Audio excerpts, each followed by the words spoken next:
Wala kang mapakinabangan. Ano? Ano pa? Pakis? Pero kung gusto i-kiss, yung nagpa-picture sa akin kanina, nakbayan ko, gwapo yun. Asan yun? Gwapo ba? Mukhang gwapo eh. Ang gwapo sa dilim eh kanina.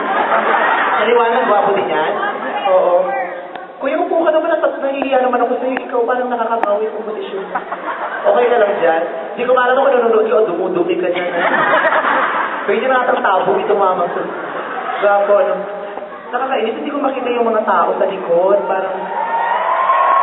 Ayan, magandang gabi sa inyo ha. Pasensya na kayo, hindi tayo magkakitaan. Nakikita niyo ba ako dyan? Maganda ba ako dyan?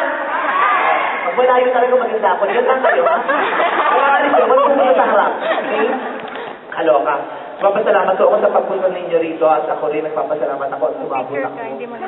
Kala ko hindi ako aabot eh. Ang hirap pa ng takbuhin ng kabayo, ang himpapawin. Kasi sa lupa lang ako nakakatakbo. Buti nakalipad ako, unicorn na ako ngayon.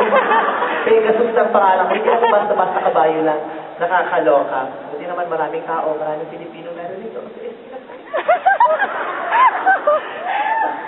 Hindi ko inaakala makakarating ako ng Canada. Pero sasabi ko yung sura na mukhang makakapagtulong ng ganito. Picture kami dito. Nakakaloka. Ikaw pati happy-happy nanonood sa akin.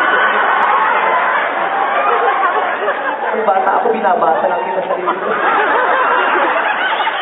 Ganun sa kwento, buong akala ko'y nabasag ka na.